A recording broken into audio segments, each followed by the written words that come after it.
ओम नमो भगवते वासुदेवाय। Shrimad Bhagavatam canto 1 chapter 9 text 28। धर्मार्थ काम मोक्षां च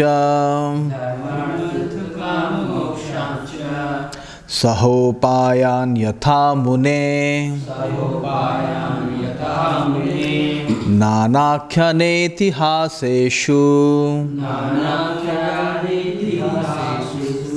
वर्णयामास तत्त्ववित्। शब्दों का अर्थ परम पूज्य श्री श्रीमद् एसी भक्ति वेदांत स्वामी प्रभुपाद द्वारा। धर्म वृत्ति परक कार्य, अर्थ आर्थिक विकास, काम इच्छा पूर्ति, मोक्षान चरम मुक्ति, च तथा, सह साथ, उपायान उपायों के, यथा जिस तरह, मुने हे मुनि, नाना अनेक, आख्यान ऐतिहासिक कथाओं के पाठ द्वारा, इतिहासेषु इतिहासों में, वर्णयामास वर्णन किया, तत्वविद सत्य के ज्ञाता। अनुवाद श्रील प्रभुपाद द्वारा। तत्पश्चात उन्होंने इतिहास के उदाहरण देते हुए विभिन्न आश्रमों तथा जीवन की अवस्थाओं के वृत्ति परक कार्यों का वर्णन किया, क्योंकि वे उस सत्य से भली भांति परिचित थे। तात्पर्य श्रील प्रभुपाद द्वारा। पुराणों, महाभारत तथा रामायण जैसे वैदिक ग्रंथों में वर्णित घटनाएं वास्तविक ऐतिहासिक कथाएं हैं जो भूतकाल में कभी घटित हुई थी, यद्यपि वे किसी तिथि क्रमानुसार नहीं हैं। ऐसे ऐतिहासिक तथ्य बिना किसी तिथि क्रम के ही सामान्य जनों के लिए शिक्षाप्रद होने के कारण चुनकर रखे गए थे। इसके अतिरिक्त ये घटनाएं विभिन्न ग्रंथों या यूँ कहें कि विभिन्न ब्रह्मांडों में घटित होती हैं। इसलिए कथाओं के वर्णनों को कभी कभी तीनों आयामों में मापा जाता है। हमें तो ऐसी घटनाओं से प्राप्त शिक्षाओं से सरोकार होना चाहिए, भले ही वे हमारे ज्ञान के सीमित दायरे के अनुसार क्रमबद्ध न हो। भीष्मदेव ने महाराज युधिष्ठिर के विभिन्न प्रश्नों के उत्तर में इन कथाओं को कहा सुनाया। ओम अज्ञानतिमिरन्धस्य ज्ञानञ्जनशलाकाय चक्षुरुन्मीलितं येन तस्मै श्रीगुरवे नमः। नमो ओं विष्णुपादाय कृष्णप्रेष्ठाय भूतले श्रीमते भक्तिवेदांत स्वामिनीति नामिने। नमस्ते सारस्वते देवे गौरवाणी प्रचारिणे निर्विशेष शून्यवादी पाश्चात्य देशतारिणे। जय श्री कृष्ण चैतन्य प्रभु नित्यानंदा श्री अद्वैत गदाधर शिवासादि गौर भक्तविंदा। हरे कृष्णा कृष्णा कृष्णा हरे हरे, हरे राम राम राम हरे हरे। तो आज हम लोग 9वें अध्याय का पहला स्कंद 9वें अध्याय का 28वां श्लोक कर रहे हैं। तो धर्म अर्थ काम मोक्षं च सहोपायान यथा मुने नानाख्यानेतिहासेषु वर्णयामास तत्त्ववित्। तो भीष्मदेव से सुन रहे हैं सब लोग, खास करके जो पांडव है, कौरव है और जितने भी वहाँ पर उपस्थित थे लोग कुरुक्षेत्र के मैदान में, क्योंकि भीष्मदेव जो है वो शरीर छोड़ रहे थे और उनके पास इच्छा मृत्यु था, है ना। उनके फादर ने स्पेशली उनको इच्छा मृत्यु प्रदान किया था, ब्लेसिंग्स दी थी इच्छा मृत्यु की। तो छोड़ने के पहले ये सब चल रहा था, शरीर छोड़ने से पहले। तो इससे पता चलता है कि भीष्मदेव महाजन थे और भीष्मदेव को कितना सारा ज्ञान था अलग अलग सब्जेक्ट्स के विषय में, खास करके धर्म के विषय में। धर्म, अर्थ, काम, मोक्ष यहाँ पर दिया हुआ है। तो वर्णाश्रम, बहुत सारी चीज़ों के विषय में भीष्मदेव ने ज्ञान दिया, है ना। शुरुआत में ये भी बताया कि कैसे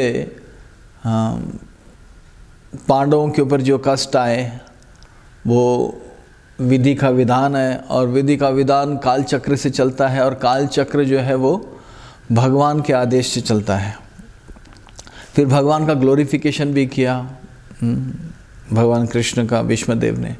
और फिर अलग अलग प्रकार के, जैसे अभी जस्ट लास्ट जो श्लोक है उसमें ही दान धर्म, स्त्री धर्म, राजधर्म, अलग अलग धर्मों के विषय में वो बोले हैं।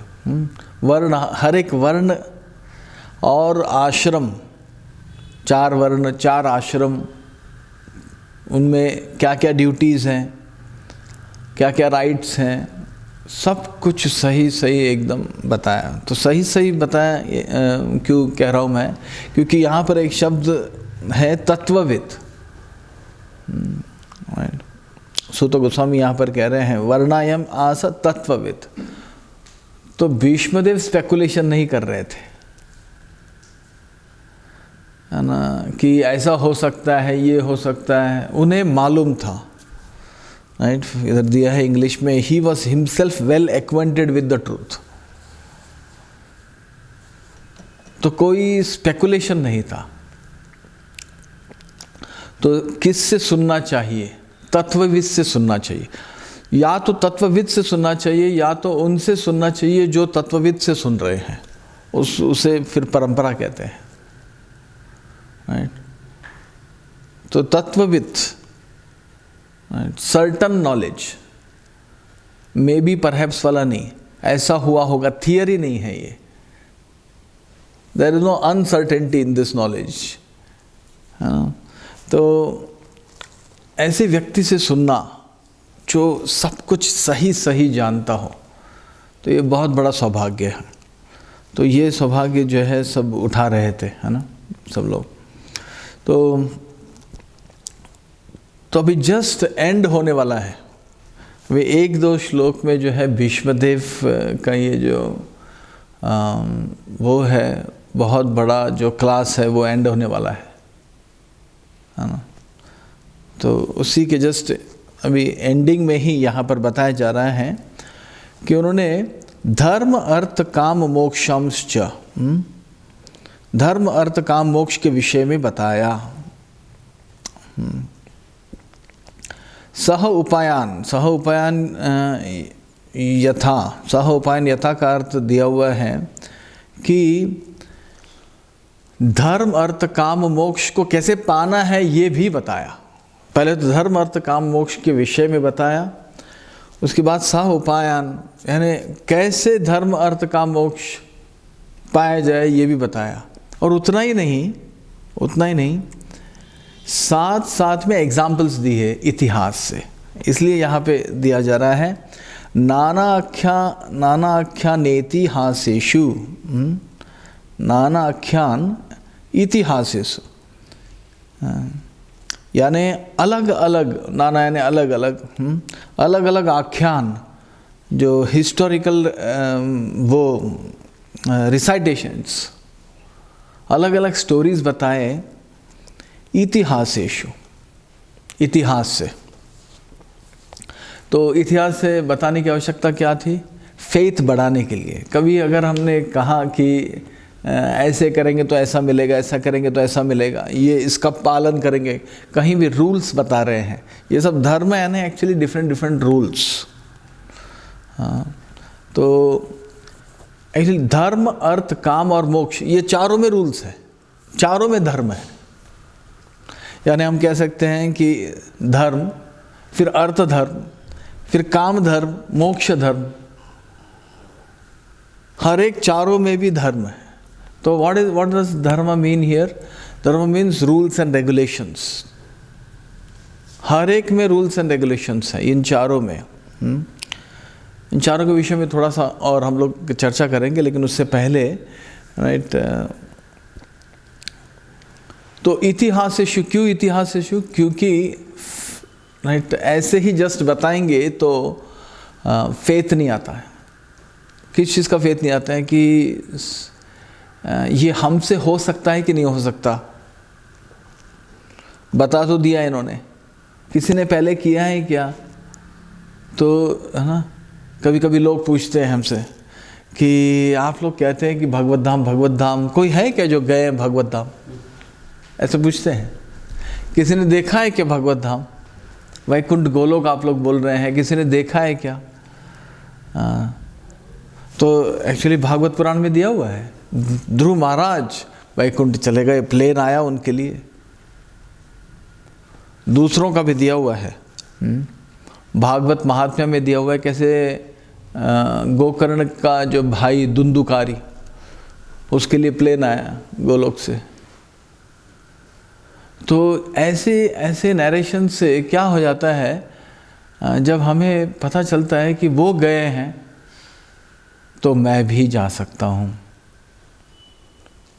वो अगर, तो हर एक के लिए, धर्म के लिए, अर्थ के लिए, काम के लिए, मोक्ष के लिए भीष्मदेव ने हिस्ट्री से, इतिहास से उन्होंने वो दिया, एग्जाम्पल्स दिए। श्रील प्रभुपाद जी पूरा तात्पर्य एक ही शब्द के ऊपर दिए हैं, इतिहास के ऊपर, राइट। दूसरा कुछ बोले नहीं है, राइट, धर्म अर्थ काम मोक्ष जो भी है, तो लेकिन इतिहास के ऊपर दिए हैं। तो इतिहास यानी क्या है? इतिहास यानी सच्ची घटना जो घटी हुई है, उसको रिकॉर्ड किया गया है। तो हमारी ये जो महाभारत है एक्चुअली हिस्ट्री है। इसे अलग अलग प्रकार से लोग समझते हैं। लोग सोचते हैं बहुत अच्छा स्टोरी है, राइट, बहुत एंटरटेनमेंट है, अलग अलग चीज़ें इसके अंदर देखने में अच्छा लगता है, इसमें पॉलिटिक्स सीख सकते हैं। लेकिन एक्चुअली इतिहास है, it's history of greater India, Mahabharat है ना, history of greater India. Ramayan history है। लेकिन अनफॉर्चुनेटली क्या हुआ है कि British, because of British influence, British ने क्या किया, मैक्स मुलर का नाम लिया जाता है यहाँ पर, कि मैक्स मुलर जब सारे जो एक तो क्या हुआ कि एजुकेशन इंग्लिश में होने लगा, English medium, English language introduce हुआ, तो अब जो है बच्चे जो है वो इंग्लिश में पढ़ने लगे ज़्यादातर। तो और पहले से ही संस्कृत वगैरह पढ़ना जो है वो थोड़ा मुश्किल है। तो जैसे इंडिया ट्रांसफॉर्म हुआ और ज़्यादातर इंग्लिश लैंग्वेज भी चलने लगा, और इंग्लिश लैंग्वेज को ऐसा माना जाता था जैसे वो स्टैंडर्ड है, कोई इंग्लिश अगर बोल रहा है तो अभी भी ऐसा है थोड़ा बहुत। तो हाँ, ये ब्रिटिश इन्फ्लुएंस है एक्चुअली। हाँ, तो अब इसके कारण शास्त्रों का भी अनुवाद होने लगा इंग्लिश में। अब अनुवाद किसे करना चाहिए था? किसी तत्वविद को। किसी चीज़ का आप अनुवाद कर रहे हैं एक भाषा से दूसरा भाषा, किसे करना चाहिए? जिसे मालूम है सब्जेक्ट मैटर, राइट। लेकिन किसने किया? जिसे भाषा आता था, राइट। आजकल भी ऐसा होता है, दो भाषा आप जानते हैं तो आप ट्रांसलेट कर देते हैं, राइट। लेकिन मेन चीज़ है आपको क्या मालूम होना चाहिए? सब्जेक्ट मैटर मालूम होना चाहिए, right. That is the first requirement. तत्वविद को करना चाहिए ट्रांसलेशन, लेकिन मैक्स मुलर ने किया। मैक्स मुलर कोई तत्वविद नहीं था। तो बहुत सारे ट्रांसलेशंस में उन्होंने क्या डाल दिया माइथोलॉजी, और ये शब्द घुस गया है पूरे इंडिया में। ये सबके ब्रेन में, जितने भी एजुकेटेड लोग हैं जो इंग्लिश जानते हैं, इंग्लिश लैंग्वेज में सब कुछ पढ़ते हैं, उनके दिमाग में घुसा दिया गया है कि माइथोलॉजी। इतिहास का ऑपोजिट क्या है? माइथोलॉजी ऑपोजिट है। माइथोलॉजी यानी मन घड़ित जो है कुछ कथाएं, mythology. Myth, it's a myth, myth से माइथोलॉजी आता है। तो मन घड़ित मतलब पक्का नहीं हुआ है कि नहीं हुआ है, हो भी सकता हुआ है, नहीं भी हो सकता है। तो ये एक्चुअली ऑपोजिट है किसके? इतिहास के। इतिहास यानी history, history which has recorded history को ही इतिहास कहते हैं, है ना। रिकॉर्ड किया गया, सच्ची घटना हुई और उसको रिकॉर्ड किया गया, ये इतिहास है। अभी भी जो है इंडियंस, अभी भी राइट, करंटली ये चल रहा है, ये शब्द का यूज़ करते हैं कि महाभारत माइथोलॉजी है, रामायण माइथोलॉजी है। और कोर्ट केस वगैरह राइट, बड़े पैमाने पर बड़े बड़े जज जो है जब जजमेंट दे रहे हैं, मैंने सुना था कि है ना, ये कह रहे हैं कि राम थे कि नहीं थे। भाई आप लोग जय श्री राम जय श्री राम जय श्री राम कर रहे हैं, अयोध्या है लेकिन राम थे कि नहीं थे? रामायण कहानियां हैं, क्या प्रूफ है कि वो है ना सच्ची घटनाएं हैं? ऐसी बातें हो रही है राइट। हमें ये पूछना चाहिए कि क्या प्रूफ है कि वो मनगढ़ित कहानी है? क्या प्रूफ है? तुम्हारे पास क्या प्रूफ है? हमारे पास प्रूफ है अयोध्या है, हमारे पास प्रूफ है द्वारका है, हमारे पास प्रूफ है कि वो सारी जगहें हैं जो मेंशन्ड है उसमें, वो तो प्रूफ है। एटलीस्ट सारी नहीं तो बहुत सारी जगह है। हाँ, एक बार कॉलेज में मैं जुहू में जब था तो लेक्चर दे रहा था कॉलेज में। तो जब मैंने बोलते बोलते व्यासदेव का नाम लिया, फिर बाद में फिर लास्ट में मैंने क्वेश्चन पूछा किसी से एनी क्वेश्चंस, तो एक लड़का खड़ा हुआ कि और बोला कि क्या प्रूफ है कि व्यासदेव थे? हाँ, ऐसा बोला।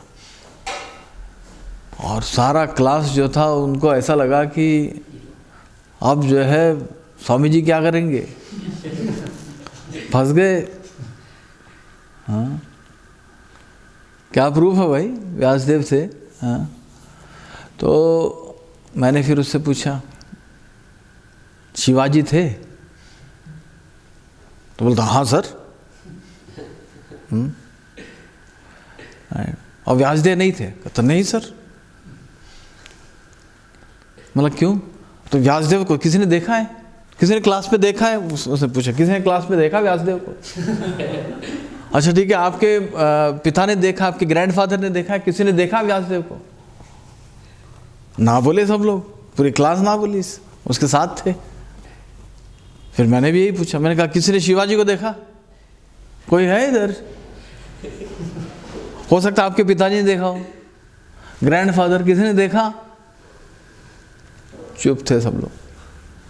किसी ने शिवाजी को नहीं देखा। अब बताओ शिवाजी थे कि नहीं थे? बोलते नहीं सर थे। मैंने कहा कैसे मालूम थे? कहते हिस्ट्री टेक्स्ट बुक में है सर। मैंने कहा यही तो मैं भी कह रहा हूँ कि व्यासदेव हमारे हिस्ट्री टेक्स्ट बुक में है। हाँ, हमारे हिस्ट्री टेक्स्ट बुक में है। महाभारत हमारा हिस्ट्री टेक्स्ट बुक है। हम कह सकते हैं कि आपके हिस्ट्री टेक्स्ट बुक को हम नहीं मानते, अगर आप ये कह रहे हैं कि हमारे हिस्ट्री टेक्स्ट बुक को आप नहीं मान रहे हैं तो। लेकिन किस बेसिस पे आप नहीं मान रहे हैं, ये भी बोलना है। व्यासदेव जी का गुफा है, जैसे आप कहेंगे शिवाजी का फोर्ट है, शिवाजी जहाँ जहाँ थे वो जगह है अभी भी, तो हम कहेंगे व्यासदेव का गुफा है बद्री का आश्रम में, चलो ले चलते हैं। फिजिकली है, व्यासदेव जी जहाँ जहाँ थे वो जगह है। हाँ, कृष्ण थे कि नहीं थे? अरे वृंदावन है, द्वारका है, सारे लीला स्थल है, जन्म स्थान है, लेकिन कृष्ण थे कि नहीं थे? हाँ, राम जन्मभूमि है, अभी तो मंदिर बन रहा है। और राम थे कि नहीं थे। तो ये जो ब्रिटिश इन्होंने जो डालकर गए हैं ये माइथोलॉजी शब्द, ये कंप्लीटली ऑपोजिट इतिहास है। तो यहाँ पर श्रील प्रभुपाद जी बता रहे हैं कि पुराण, महाभारत, रामायण ये factual historical narrations that took place sometime in the past, although not in any chronological order। तो प्रभुपाद जी कह रहे हैं ये क्रोनोलॉजिकल ऑर्डर से नहीं है। क्रोनोलॉजी क्या होता है? क्रोनोलॉजिकल ऑर्डर का मतलब होता है कि टाइम का फ्लो, यानी पहले सपोजिंग कि हम लोग कुछ सुना रहे हैं, कोई सच्ची घटना सुना रहे हैं, तो अगर क्रोनोलॉजिकल ऑर्डर से सुना रहे हैं तो हम लोग ये कहेंगे कि पहले ये हुआ, उसके बाद फिर ये हुआ, उसके बाद फिर ये हुआ, उसके बाद ये हुआ। इसको क्रोनोलॉजिकल ऑर्डर कहते हैं। लेकिन पुराणों में क्रोनोलॉजिकल ऑर्डर नहीं है, यानी ऐसे नहीं कि पहले ये हुआ, उसके बाद फिर ये हुआ, उसके बाद ये हुआ। विदुर ने जो कहा वो पहले हुआ और जो बाद में जो है भगवान जो उद्धव को बोलो वो बाद में हुआ, नहीं, ऐसा नहीं है। तो वी डोंट नो दैट। तो प्रभुपाद जी तात्पर्य में ये भी कहते हैं कि जिन्हें मैसेज से मतलब है वो ये नहीं देखेंगे कि पहले क्या बोला गया। ये अलग अलग प्रकार के सत्य हैं। कौन सा सत्य पहले हुआ बाद में हुआ इससे कुछ मायने नहीं रखता, कुछ इम्पोर्टेंस उसका नहीं, इम्पोर्टेंस मैसेज का है। जो इंस्ट्रक्शंस है वो मेन चीज़ है, ये मेन चीज़ नहीं है कि पहले क्या हुआ। बाहर पब्लिक बहुत बार ऐसी पूछती है, क्या पूछती है? लोग पूछते हैं, क्या पूछते हैं? अब जी आप कहते हैं कि कृष्ण कृष्ण कृष्ण, लेकिन राम पहले आए ना, पहले राम आए, कृष्ण तो बाद में आए। तो फिर हरे कृष्णा कृष्णा कृष्णा हरे हरे, हरे राम राम राम हरे हरे, ऐसा क्यों है? यानी राम बड़े हुए क्योंकि वो पहले आए। तो मैंने उनसे कहा कि आपके घर पे अगर जो है अमित शाह आ जाते हैं पहले और बाद में मोदी आता है, अब बताओ कौन बड़े हुए, मोदी की अमित शाह? क्योंकि पहले तो अमित शाह है ना, कौन बड़ा हुआ? नहीं, मोदी बड़ा है। मतलब कौन पहले आया इससे फर्क नहीं पड़ता, वो अपने अपने धाम से आए हैं, धरती पर आए हैं, कौन पहले आया इससे फर्क नहीं पड़ता। तो क्रोनोलॉजिकल ऑर्डर नहीं है पुराणों में। घटनाएं कहीं से भी कभी भी जो है हो सकते हैं। इतना ही नहीं, प्रभुपाद जी कहते हैं, ये बहुत ही फैंटास्टिक इन्फॉर्मेशन यहाँ पर प्रभुपाद जी दे रहे हैं। प्रभुपाद जी कह रहे हैं कि ये जो घटनाएं हैं केवल धरती के नहीं है। अब वर्ल्ड हिस्ट्री ज़्यादा से ज़्यादा बाहर जो स्कूल कॉलेज वगैरह में ज़्यादा से ज़्यादा क्या चलता है? World history. लोकल हिस्ट्री है, फिर ना इंदौर हिस्ट्री, फिर मान लो कि एमपी हिस्ट्री, फिर इंडिया हिस्ट्री, उसके बाद फिर वर्ल्ड हिस्ट्री है, फ्रेंच हिस्ट्री, अलग अलग कंट्रीज़ की हिस्ट्री है। ज़्यादा से ज़्यादा क्या दे सकते हैं? World history. वर्ल्ड हिस्ट्री पढ़ा जाता है ना। लेकिन ये महाभारत रामायण में क्या है? यूनिवर्सल हिस्ट्री, और वो भी एक यूनिवर्स का नहीं। श्री प्रभुपाद जी कह रहे हैं besides that they happen on different planets, ने इन डिफरेंट यूनिवर्सेस। अलग अलग ब्रह्मांडों का हिस्ट्री जो है मिलाकर जो है दिया हुआ है। कौन ऐसा दे सकता है? इतना बड़ा हिस्ट्री एक ब्रह्मांड में भी नहीं हुआ है, अलग अलग ब्रह्मांड में हुए हैं।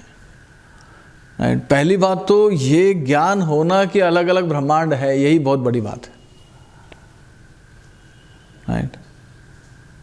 हम लोगों को धरती के अलावा कुछ दिखता नहीं है। भारतवर्ष, एक्चुअली पूरे प्लेनेट का नाम था भारतवर्ष पहले, हम लोगों को दिखता नहीं है। लेकिन अलग अलग देश हैं। महाभारत में एक जगह वर्णन आता है कि अर्जुन हिमालय को क्रॉस करके अर्जुन जो है हरिवर्ष पहुँचे हैं। तो हरिवर्ष का उल्लेख हुआ है। बाद में हम लोग को भागवतम में वो सब पूरा भागवतम में दिया हुआ है कि ब्रह्मांड के बीच में भूमंडल है। भूमंडल में कई सारे द्वीप हैं। उसमें से जो सेंटर वाला द्वीप है वो जम्बू द्वीप है। जम्बू द्वीप में हम लोग हैं। जम्बू द्वीप में 9 वर्ष है। उसमें से 1 वर्ष है भारतवर्ष। और भारतवर्ष यानी पूरा प्लैनेट, होल अर्थ प्लैनेट, ऐसा दिया हुआ। तो अर्जुन जो है वो भारतवर्ष क्रॉस करके हरिवर्ष तक पहुँचे थे, क्योंकि अर्जुन राजसूय यज्ञ के लिए अलग अलग जगह जा रहे थे और सबसे ये कह रहे थे कि आपके पास 2 चॉइस है ना। घोड़ा छोड़ते हैं वो, अश्वमेध यज्ञ में जैसे छोड़ते हैं ना, वैसे घोड़ा छोड़ देते हैं। किसी ने घोड़े को अगर पकड़ लिया, राइट, कैप्चर कर लिया, अगर घोड़े को खुला छोड़ देते थे कि जाओ भाई, और घोड़े को अगर पकड़ लिया, घोड़ा जहाँ जाता था वहाँ पकड़ लिया अगर, तो लड़ाई होती थी। कैप्चर करके घोड़ा वापस ले लेते थे और घोड़े को फिर छोड़ देते थे। अश्वमेध यज्ञ, उसी घोड़े को बाद में सैक्रिफाइस होता है। तो राजसूय यज्ञ के लिए जो है नॉर्थ की तरफ जा रहे थे अर्जुन। अलग अलग दिशाओं में अलग अलग भाई गए थे। तो अर्जुन नॉर्थ की तरफ गए थे। तो नॉर्थ की तरफ ये हरिवर्ष जो है, यहाँ तक दिया हुआ है किम पुरुष वर्ष। इस हम लोग सब किम पुरुष वर्ष का दिया है हाफ लायन हाफ मैन, ऐसा दिया। कई जगह ऐसा दिया है, लेकिन कई जगह ये भी दिया है कि जो हनुमान जी है वो किम पुरुष लोक से हैं, ऐसा भी दिया है। तो दिया है कि किम पुरुष वर्ष को जीतने के बाद अर्जुन जो है हरिवर्ष के गेट पर आए। तो हरिवर्ष के गेट पर जब आए तो वहाँ पर जो गार्ड्स थे उन्होंने सलाह दी अर्जुन को कि देखो, no human being can enter this place, no one can conquer this place. कोई भी मनुष्य अगर अंदर आएगा तो तुरंत शरीर छोड़ेगा, केवल अंदर आने से, राइट। और कोई अंदर आ भी गया तो कुछ भी नहीं देख पाएगा, क्योंकि मनुष्य की आंखें देख ही नहीं सकती हैं। यहाँ पर जो भी लोग है और लोक है, नहीं देख सकती। Harivarsha special place. ये वर्णन कहाँ पर दिया है, राइट? ये महाभारत में दिया हुआ है। अर्जुन से कहा गया कि बहुत आपने कैप्चर कर लिया, हो गया आपका, हाँ, ऐसे ऐसे बोला गया। यहाँ पर आप जो है डिस्टर्ब मत करो, और कुछ आपके लिए हम कर सकते हैं तो बताओ। आप ये सोच रहे हैं कि इस जगह को जीत लोगे, वो पॉसिबल नहीं है। आगे बताओ, कुछ और चाहिए? हाँ, ऐसे हरिवर्ष के गार्ड्स जो है ना, वो ही बता रहे थे। तो अर्जुन कहते हैं, अर्जुन मुस्कुराते हुए बोले कि ठीक है, मैं जो है सिर्फ इसलिए आया हूँ कि युधिष्ठिर महाराज को जो है हम लोग राजसूय यज्ञ कर रहे हैं और एम्परर डिक्लेयर कर रहे हैं, और थोड़ा सा कुछ भी आप ट्रिब्यूट दे देंगे अगर, तो ट्रिब्यूट यानी क्या होता था कि आपने स्वीकार कर लिया है कि हाँ, एम्परर बनने दो, सम्राट बनने दो युधिष्ठिर महाराज को, वो सम्राट बनने के लायक है, उन्हें बनने दिया जाए, और हमारे तरफ से ये ट्रिब्यूट है। ट्रिब्यूट यानी गिफ्ट है। तो अर्जुन का कुछ थोड़ा सा गिफ्ट दे दो, मैं चला जाऊंगा। वैसे ही आप बोल रहे मैं अंदर तो आ ही नहीं सकता मैं बाहर से ही चला जाऊंगा, I want enter this place. Arjun ने स्वीकार कर लिया। तो हरिवर्ष स्पेशल प्लेस। तो ऐसी ऐसी जगह है जिसका डिस्क्रिप्शन महाभारत में दिया हुआ है, जिसका हम लोग कल्पना ही नहीं कर सकते। धृतराष्ट्र ने संजय से भी पूछा, धृतराष्ट्र ने, कौन से लोग हैं उसका वर्णन करो, ये वॉर के पहले। तो जब भी संजय जो है वो केवल कुरुक्षेत्र का मैदान नहीं देख पा रहे थे, पूरे ब्रह्मांड को देख पा रहे थे, कहाँ पर क्या है, सब कुछ, एवरीथिंग, व्यासदेव जी के आशीर्वाद से सब जगह देख पा रहे थे। और पूरा डिस्क्रिप्शन, पूरा वर्णन दिया हुआ है, ऐसा लोक है, ऐसा लोक है, वहाँ के लोग ऐसे हैं। तो हमारा जो ये रामायण महाभारत ये सब एकदम पुराण जो है एकदम रिच विद इंफॉर्मेशन है। ऐसा इंफॉर्मेशन, अलग अलग ब्रह्मांड के हिस्ट्री दिए हुए हैं, फैंटास्टिक, यानी है ना, right. We can't even imagine कि है? बहुत ही एक्साइटिंग है। जैसे प्रभुपाद जी कहते हैं, फ्रॉग इन द वेल, यानी मेंढक जैसे हैं। जो आधुनिक मॉडर्न, जो स्पेशली मॉडर्न एजुकेशन में फ्रॉग इन द वेल वाला अप्रोच है। फ्रॉग इन द वेल वाला अप्रोच यानी क्या है कि सब कुछ देखना चाहते हैं, पहले दिखाओ फिर विश्वास करेंगे। और ये जो स्क्रिप्चर्स है आपके, ये जो रामायण महाभारत है, पुराण वगैरह है, ये मन घड़ित है, बगैर सोचे समझे जो है रिजेक्ट करते हैं, बगैर सोचे समझे। ये नहीं सोचते कि जो उनका खुद का हिस्ट्री है, नेपोलियन बोनापार्टे ना, फ्रेंच हिस्ट्री में है, किसने देखा है उसको, वो रिजेक्ट नहीं करते हैं वो, क्योंकि उनके हिस्ट्री टेक्स्ट बुक में दिया है। ये frog in the well approach है ना। तो इतिहास के ऊपर एक्चुअली श्री प्रभुपाद जी पूरे परपट में दिए हैं।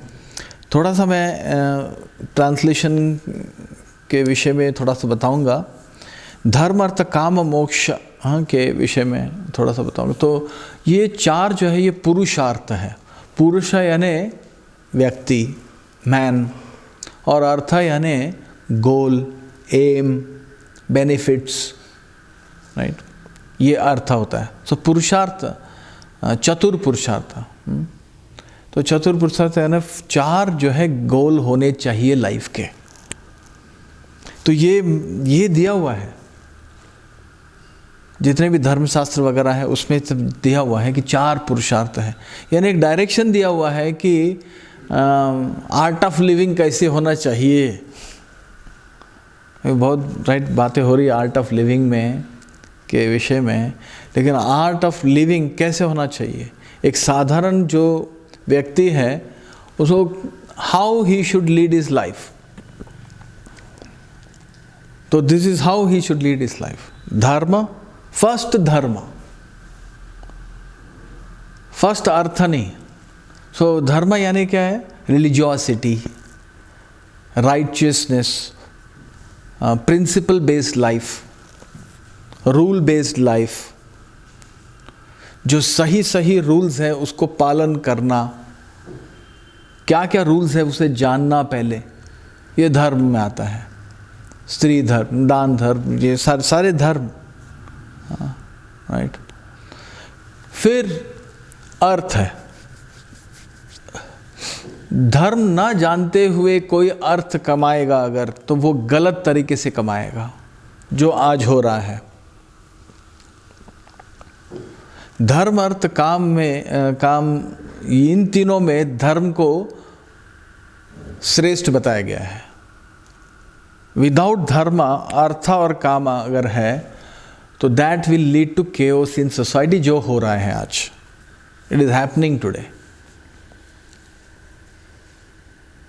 So without dharma, artha and kama will lead to chaos, confusion in society, and nobody will be interested in moksha.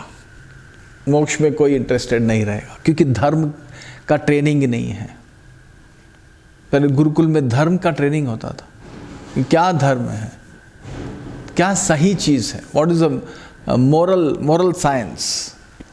सही क्या है गलत क्या है, सही क्या है गलत क्या है, ये जाने बगैर अगर कोई अर्थ कमाता है तो क्या होगा, गलत तरीके से अर्थ कमाएगा और फंसेगा। जहाँ नियम तोड़ा, अगर कोई ये सोचता है कि मैं नियम तोड़कर सुखी रहूंगा, तो ये बहुत बड़ा भ्रम है। मैं धर्म को साइड में रख के अर्थ कमाकर मैं काम एंजॉय करूंगा, मैं एंजॉय करूंगा। काम यानी एंजॉय करना लाइफ को, प्लेजर।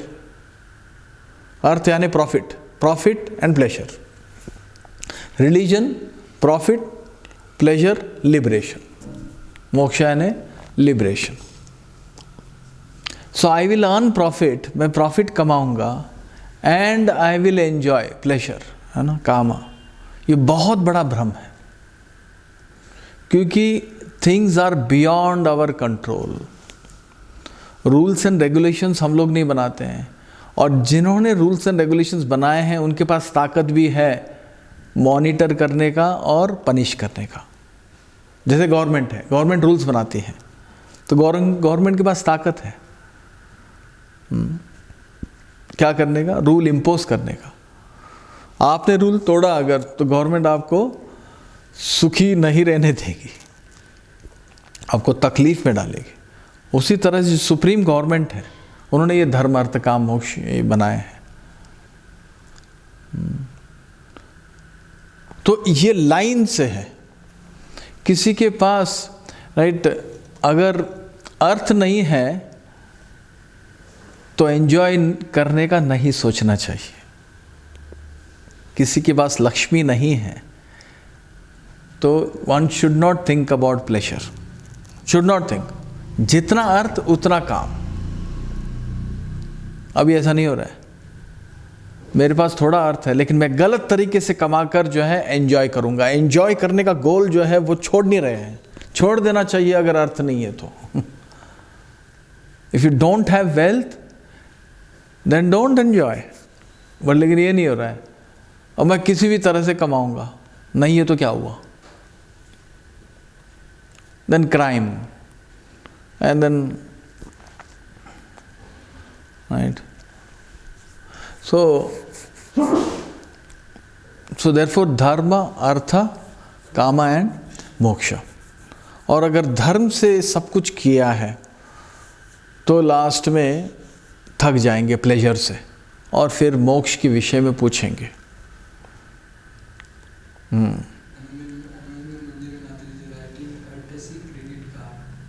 व्हाट? अच्छा, ओके।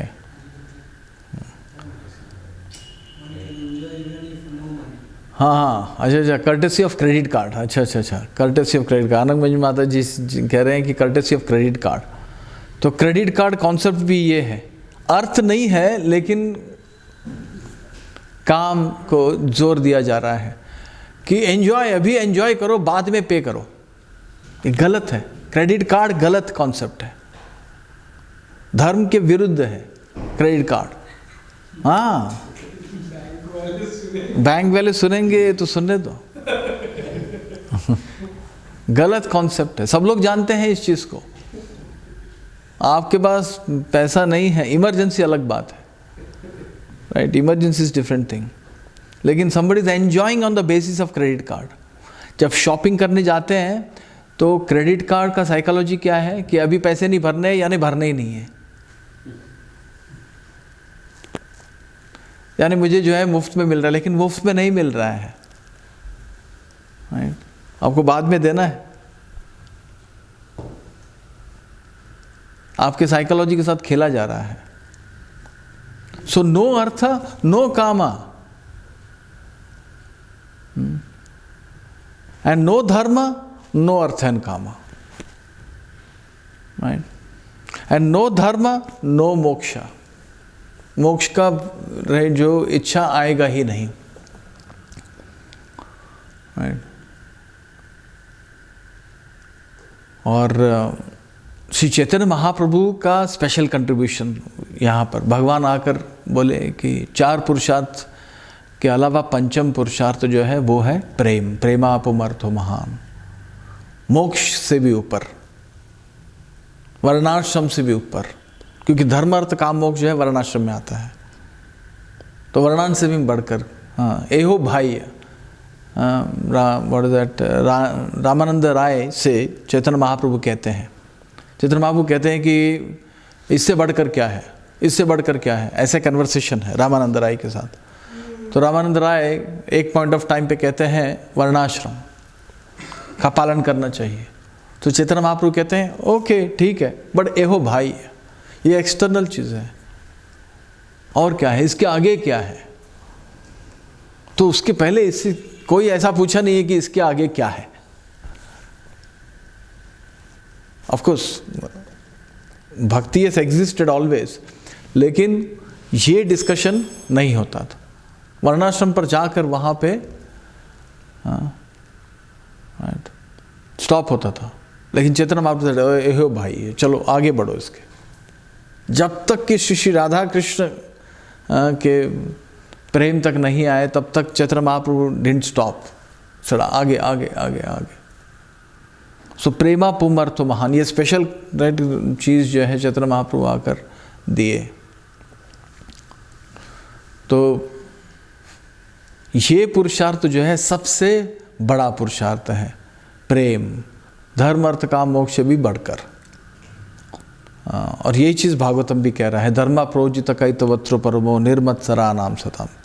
तो धर्मा प्रोजिता, धर्मा प्रोजिता का मतलब है छोड़ दो इस धर्म को। कौन से धर्म को?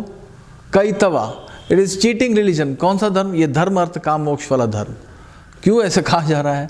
पहले ये कहा जा रहा है कि ये पुरुषार्थ है, पहले ये कहा जा रहा है कि इसका पालन होना चाहिए, उसके बाद ये कहा जा रहा है कैतव धर्म, इसे छोड़ दो। क्यों छोड़ दो? क्योंकि इसके आगे भी कुछ है। इसको छोड़ने का अर्थ ये नहीं है कि ये गलत है।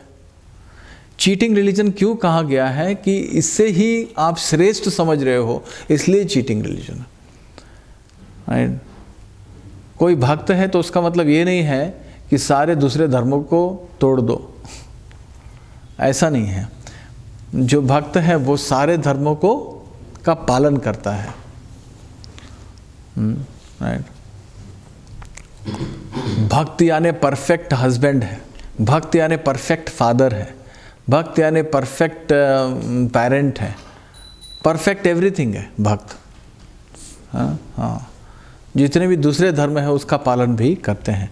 लेकिन अगर कोई केवल अच्छे हस्बैंड है, केवल अच्छे पेरेंट्स हैं और वहीं जाके रुक जाते हैं, तो फिर ये वर्ड यूज़ किया जाता है चीटिंग रिलीजन, कैतव धर्म, क्योंकि वो गोल नहीं है। कोई सीढ़ी पे आके रुक जाता है, ऊपर आता ही नहीं है, सीढ़ी को ही राइट मंजिल समझ लेता है, डेस्टिनेशन समझ लेता है, तो फिर वहाँ पर जो है सीढ़ी को कोसा जाता है कि नहीं ये राइट सीढ़ी, ये मंजिल नहीं, ऊपर आओ। और तो इसके लिए चैतन्य महाप्रभु ने दिया पंचम पुरुषार्थ, कृष्ण प्रेम। तो कृष्ण प्रेम final ultimate goal of life है। राइट? वैसे ओके, मैं I will stop here. Anybody has any questions? और एक उदाहरण है कि सीढ़ियों को तब त्याग, ये सीढ़ी है धर्म अर्थ काम मोक्ष, है ना? सीढ़ियों को कब त्याग सकते हैं? कब त्याग सकते हैं? जब लिफ्ट हो तो। बराबर कि नहीं? नहीं तो सीढ़ी के बगैर कैसे आएगा ऊपर? नहीं आ सकता। लेकिन लिफ्ट है तो सीढ़ी को त्याग सकते हैं, सीढ़ी की जरूरत नहीं है। राइट? लिफ्ट पकड़ लिया, हो गया, भक्ति शास्त्र कर लिया, हो गया, सब कुछ आ गया उसका। भक्ति में अहंकार से कैसे? बहुत बहुत बढ़िया प्रश्न, बहुत अच्छे अच्छे प्रश्न पूछे जा रहे हैं। आकार प्रभु भी बहुत अच्छे प्रश्न पूछे। लोकेंद्र शर्मा जी पूछ रहे हैं कि भक्ति में अहंकार से कैसे बचा जाए। तो दो तरीके हैं अहंकार से बचने के लिए। एक, हमेशा हम लोग सतर्क रहे कि हम लोग अहंकार में हैं कि नहीं हैं, और अहंकार क्या है और नम्रता क्या है, इसके विषय में हम लोग शास्त्र से, जो भक्ति शास्त्र है, गीता है, भागवत है और दूसरे भक्ति शास्त्र है, उससे जान सकते हैं कि अहंकार क्या होता है, अहंकार किसे कहते हैं, किस तरह का चेतना यानी अहंकार है। और नम्रता जो उसका ऑपोजिट है विनम्रता, उसे उसका परिभाषा क्या है? उसे क्या मतलब विनम्रता यानी क्या होता है? तो इसके विषय में जानना चाहिए और इसके उदाहरण जो है वो हमें देखने चाहिए। बहुत सारे उदाहरण हैं, जैसे चैतन्य महाप्रभु रूप गोस्वामी से कहते हैं कि आपका जो विनम्रता है उससे मेरा हृदय जो है वो दुख रहा है, इतना विनम्रता है आपका। हरिदास ठाकुर का विनम्रता, नामाचार्य थे, रोज़ 3 लाख नाम जप करते थे, लेकिन चैतन्य महाप्रभु से बोले कि मैं जगन्नाथ मंदिर के अंदर नहीं जाऊंगा, उतना ही नहीं, मैं उस रास्ते से भी नहीं जाऊंगा। गोस्वामी, रूप गोस्वामी और सनातन गोस्वामी भी ऐसे बोले। गोस्वामी थे, उनसे बढ़कर भक्त नहीं थे वहाँ पर, लेकिन तो विनम्रता क्या होता है उसका उदाहरण जो है शास्त्रों से जानना चाहिए। और दूसरा जो तरीका है, एक ये तरीका है कि हम लोग प्रयास करें अहंकार को दूर करने का, अहंकार के विषय में जानकर, और फिर अपने मन को शिक्षा देकर, मनः शिक्षा, अपने मन को शिक्षा देनी चाहिए। यह अहंकार मन में होता है। मन जो है बच्चे की तरह है, बच्चे को कुछ ज्ञान नहीं होता है, जिसे ज्ञान नहीं होता उसे अहंकार होता है। जब वास्तविकता समझ में आता है, वास्तविकता क्या है कि मैं एक छोटा सा जीव हूं और मैं कुछ भी नहीं कर सकता हूं। जब लकवा मारता है तो मैं अपना शरीर भी हिला नहीं सकता, पैरालिसिस जब होता है तो मेरी क्षमता क्या है? कुछ भी नहीं है। कोरोना कभी भी मुझे जो है ख़त्म कर सकता है। एक छोटा सा वायरस जो कोई देख नहीं सकता वो मुझे ख़त्म कर सकता है। तो मेरी क्षमता क्या है? मैं जो कुछ कर सकता हूँ वो भगवान ने शक्ति दी है करने के लिए। प्रकृति क्रियामानानि गुणे कर्माणि सर्वशः। तो किस बात का अहंकार है? बलम बलवतम चाहम कामरागा विवर्जितम धर्म विरुद्ध भूतेषु कामोस्मि भर्तर्षभ। बलम बलवतम चाहम, आई am the strength of the strong. Krishna कहते हैं मैं जो शक्तिशाली है उसका शक्ति मैं हूँ, राइट। शब्द के पौरुषम निशु, I am the ability in man. तो किस बात का अहंकार? और मेरी तरह कितने जीवात्मा है? असंख्य है। असंख्य यानी असंख्य, इनफाइनाइट है। एक छोटे से कमरे में अगर एक छोटा सा होल है, उस होल के अंदर असंख्य चींटियां रहती है, गिन नहीं सकते उनको। एक शक्कर का टुकड़ा डालो तो समझ में आता है, फिर सारे आ जाते हैं वहां पर लाइन से, दिखते नहीं है कहाँ गए। छोटा सा होल होगा कहीं पे रूम के अंदर, उसके अंदर घुसे पड़े हैं। छोटे से होल में इतने सारे जीव हैं तो पूरे ब्रह्मांड में कितने जीव होंगे? हाँ, असंख्य कोरोना वायरस को भी अगर जोड़ दिया जाए तो भी छोटे से जगह में 1 स्क्वायर फुट में वो जो है आ जाएंगे सब, क्योंकि इतना छोटा सा है। तो कितने जीव है मालूम नहीं है। उस जीव में से एक जीव मैं हूं। तो किस बात का अहंकार है फिर? दूसरा जो तरीका है अहंकार दूर करने का वो है भगवान से प्रार्थना कर कर। भगवान जो है जहाँ पर भक्त जो है वो प्रार्थना करता है कि मेरी अहंकार को दूर कर दो, हमेशा प्रार्थना करता है। मैं इतना मूर्ख हूँ कि कुछ भी नहीं है मेरे पास क्षमता, लेकिन फिर भी जो है मेरा मन जो है अहंकार से पीड़ित है, तो आप कृपा करके मेरी मदद करें। तो भगवान मदद करते हैं। कैसे मदद करते हैं? जैसे कालिया नाग को अहंकार था, भगवान उसके फण के ऊपर नाचे और नाच कर अहंकार दूर कर दिए। तो भगवान हमारे अहंकार का विनाश कर देते हैं। ये भगवान की कृपा है हमारे ऊपर, भक्तों के ऊपर खास कृपा है, राइट। छोटे से जीव को बहुत जल्दी जो है हम लोगों को अहंकार हो जाता है। थोड़ा सा सक्सेस क्या मिला, हम लोग को अहंकार हो जाता है। मतलब मैं सबकी बात कर रहा हूँ, केवल लोकेंद्र शर्मा जी की बात नहीं कर रहा हूँ, राइट। जितने भी हैं, और not his question, sorry, whose question then? Oh, I thought it is Lokendra Sharma's question. अच्छा, हो गया, ठीक है। तो ये I hope I have answered the question. Okay so ठीक है, one last question I will take, 2 है, 2 लास्ट क्वेश्चंस। संजय कुइया प्रभु ग्वालियर, हाँ संजय कुइया प्रभु हरे Krishna. Comparing Bharat Maharaj and Putna had no credit of Harinam and no intention to go back to Godhead. Whereas Bharat Maharaj always engaged in the service of the Lord, but fall down due to small attachment to deer. Bharat Maharaj deserved more mercy than Putna, while still Putna went to back to Godhead, and Bharat Maharaj had to take birth again.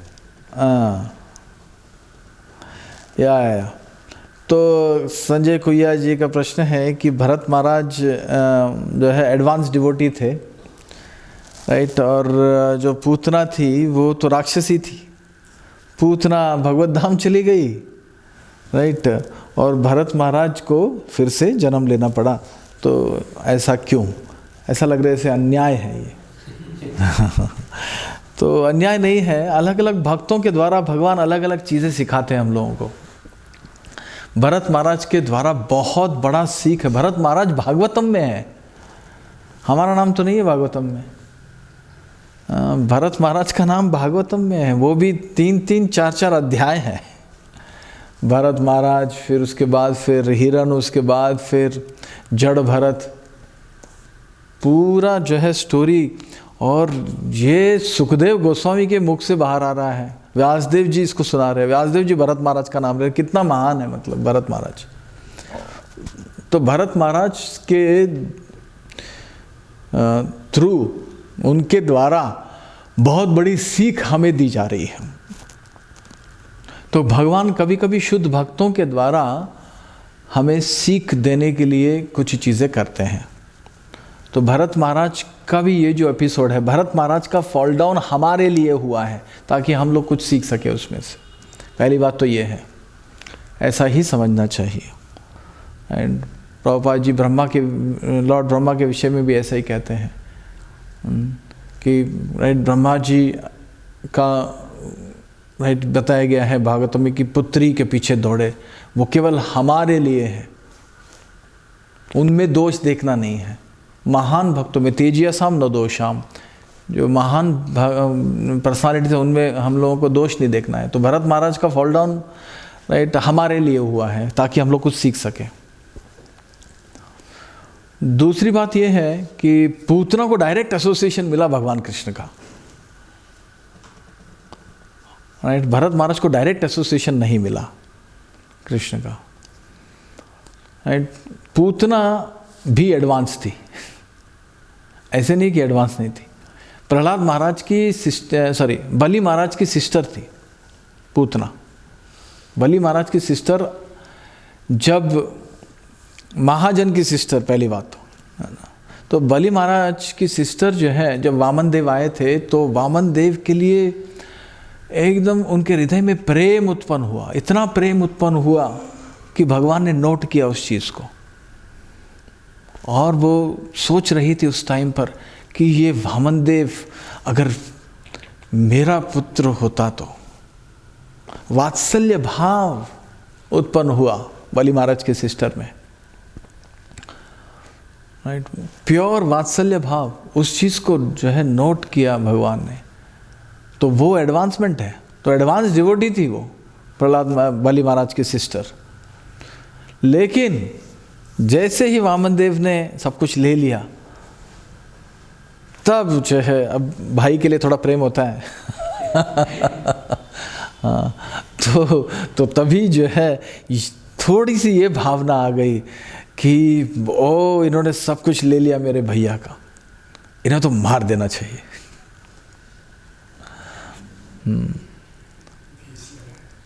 विष लगाकर तो भगवान ने वो भी note कर लिया। लेकिन भगवान इतने दयालु हैं कि ये जो मारने वाला जो भाव है उसे इतना सीरियसली नहीं लिया भगवान ने।